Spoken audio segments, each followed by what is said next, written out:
আসসালামু আলাইকুম প্রিয় দর্শক, রমজানের শুভেচ্ছা।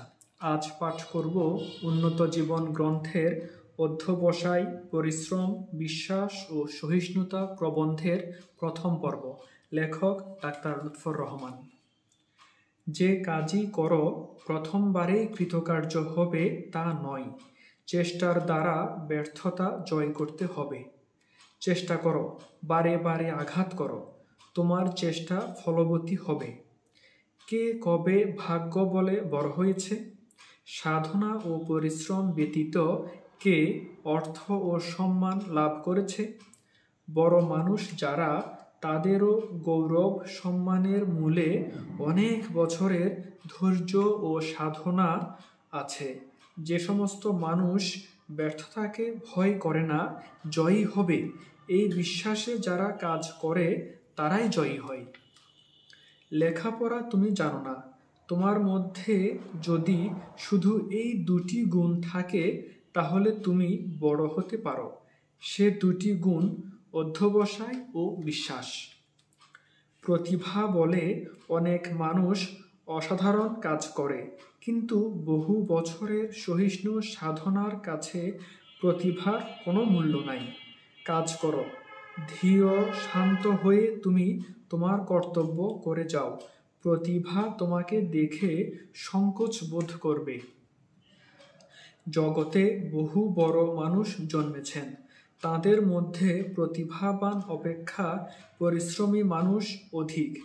এক লেখক বলেছেন, প্রতিভার অর্থ ধৈর্য ও পরিশ্রম।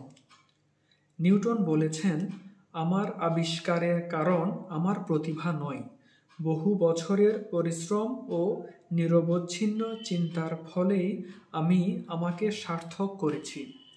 যা যখন আমার মনের সামনে এসেছে, শুধু তারই মীমাংসায় আমি ব্যস্ত থাকতাম। অস্পষ্টতা হতে ধীরে ধীরে স্পষ্টতার মধ্যে উপস্থিত হয়েছি। ডাক্তার বেন্টলেকে তিনি একবার বলেছিলেন, মানব সাধারণের যদি কোনো কল্যাণ আমার দ্বারা হয়ে থাকে তবে তা আমাদের অনেক বছরের সহিষ্ণু সাধনার দ্বারা হয়েছে। ভলতেয়ার বলেছেন, প্রতিভা বলে কোনো জিনিস নাই। পরিশ্রম করো, সাধনা করো, প্রতিভাকে গ্রাহ্য করতে পারবে। লোকে বলে সব মানুষ কবি হতে পারে না, বক্তা হওয়াই ঈশ্বরের দেয়া গুণ। এ কথা আমি বিশ্বাস করি না।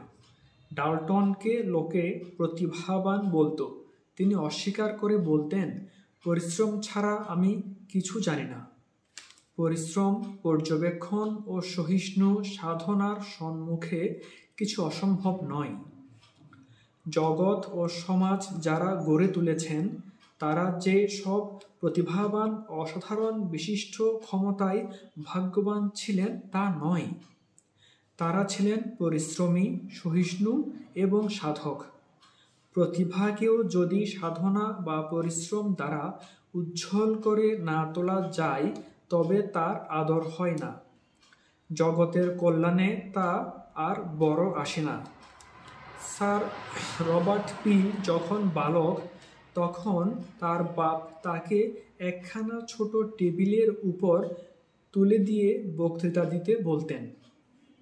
প্রথম প্রথম কিছু হতো না, কিন্তু বারে বারে চেষ্টা করবার ফলে বালকের শক্তি জেগে উঠল।